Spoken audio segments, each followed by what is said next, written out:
In the last 2 days, I've had the opportunity of being in two different places.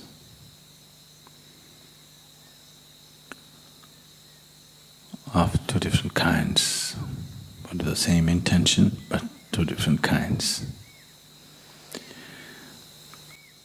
I was at the Thanjavur temple, and yesterday I was also at the Gangaikonda, Cholapuram. All of you have seen both the places? Have you? No?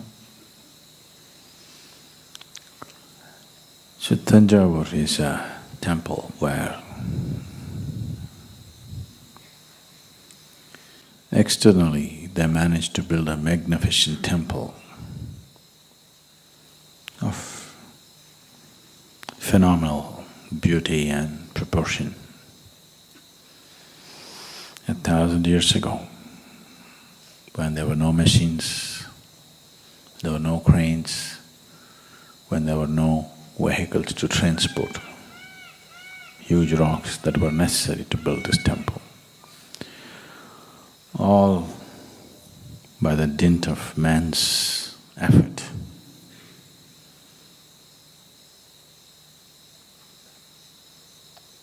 It's not a simple effort issue. If you want to understand what kind of effort, I'll give you a simple project. Now we're building the Adi Yogi Alayam. So I want the rock which is in the Spanda hall to be shifted to the Adi Yogi Alayam. I want you to do it, all of you together, no machines. You know the rock?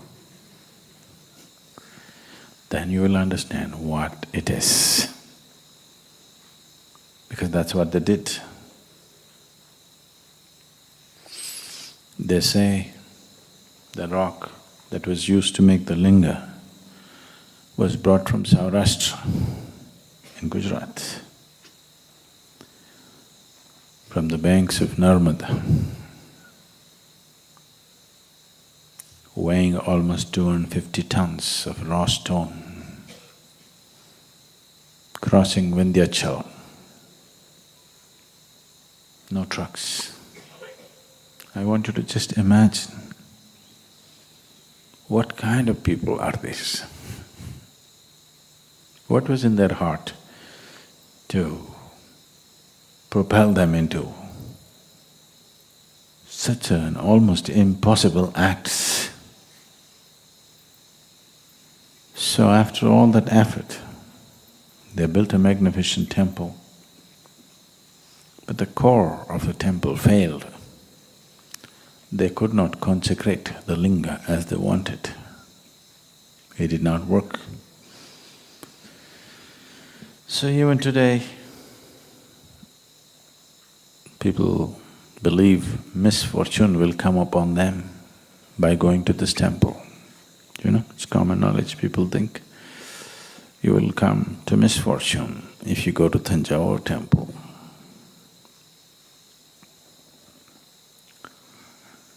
Which is not wholly correct, but partially correct, because it's a kind of a distorted energy form. It did not find completion. So almost 42 years of work, and then the very heart of it failed upon them. So Rajaraja Cholan, who attempted this, the only intention of building such a magnificent structure is to see that generations of people will benefit, that it will leave an impact on people, that it will be an uplifting experience for generations of people to come. When it did not happen, I can imagine his distress and pain of that wasted effort. not just of the individual effort, but thousands and thousands of people would have worked for it. They would have emptied the state's coffers.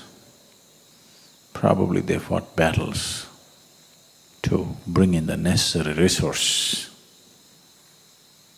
and in the end, did not find completion. So his son, probably wanting to bring some peace to his dead father, he built an exact replica of that temple, but he did not have the courage to attempt the same scale, probably for practical purposes. He brought down the size considerably, attempted similar thing, trying to do it in a much faster time span. So,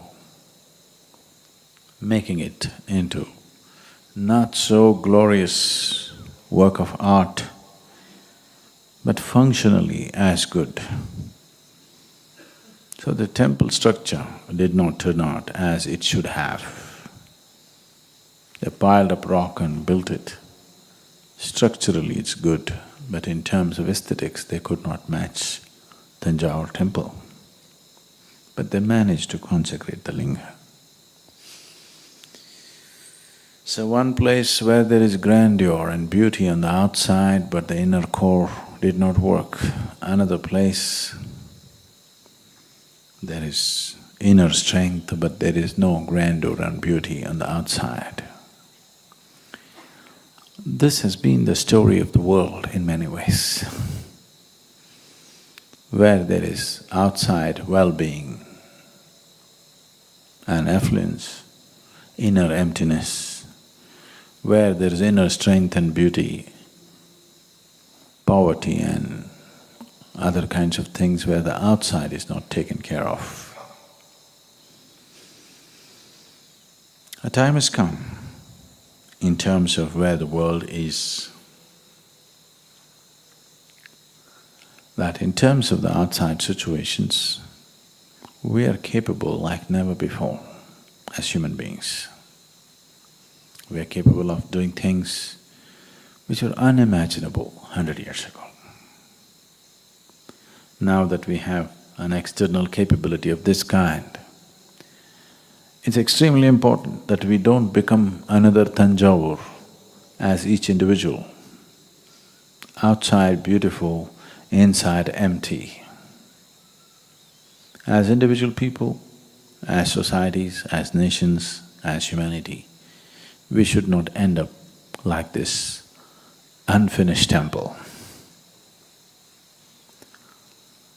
And I was trying to go through the whole drama. In my mind, I was trying to go through the whole drama, what it would have taken for them to build this temple and how it would have felt to see it incomplete, and how much pain this young king, Rajaraja Cholan's son, must have borne to hurriedly try to put up another temple which is of similar design but of a much smaller scale, and trying to bring it alive. The whole drama, I tried to play it in my head and it's quite a drama.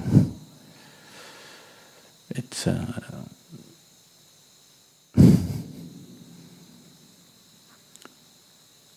it's life in its very, very large scale, enormous magnitude. People playing out their life in a very large scale scape, and the pain of not being able to fulfill that, and the longing and desire to fulfill that. A fulfillment which is not of the personal kind. It is seen as something that you have to do for the people around you. This is a struggle and a pain and the fulfillment. that every human being who longs to create something of phenomenal proportions to happen in this world. Not everybody meets success, not everybody experiences the scale of failure that this great king might have experienced. So, at this juncture, where humanity is compelled to make decisions about scaling down their exterior, not because of their own consciousness, but because of ecological compulsions, a time has come when humanity has to scale down its outside grandeur substantially if they want to live for a long time. If we as a species, if we as a race have to exist on this planet for long enough, a time has come we have to cut down our plans for the outside. So when such a time has come, it's best, because you cannot curb human aspirations in terms of wanting to do great things. So it's very important that we start rolling out grand plans for the interiority. Otherwise, a human being will feel trapped, that he cannot find expression to his creativity, he cannot find expression to his wanting to do something more than what he is right now. So it is definitely time to roll out plans, very mega-scale plans about the interiority of the human being. But even for that, we need some outside infrastructure, which we are trying to fulfill in the next coming couple of years, a year or two. And we want to roll out really grand plans for every human being as to what you can do within yourself. There are incredible things that one can do within himself, which can easily keep a human being busy for a lifetime. And if you do such incredible things, at least you will not have the problem of planning one more lifetime. Because if you do such incredible things, then existence will see that you have to cease. You're too much.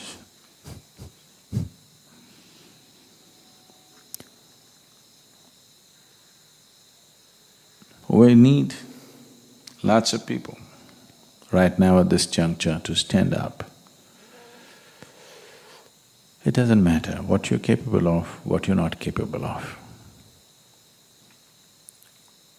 All that it takes is, because as far as I'm concerned, I'm not concerned about people's talent. We know how to manufacture talent. But that is possible only if you subject yourself without any will of your own to the process. We can make anything out of you. We have the necessary technology. So we are not really looking for talent. If you have talent, it's useful.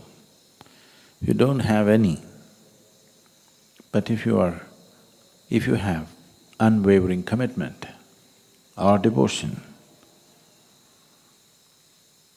you're much more useful, because now talent can be manufactured, anything can be built. If you have that one steady foundation in you, that your commitment and devotion does not waver, if that one foundation is there, we can build any kind of structure upon that. I'm looking forward to see a display of that kind of commitment and devotion in the coming few months, because we're looking at building things which will be of immense value to human life on this planet. But that cannot be done without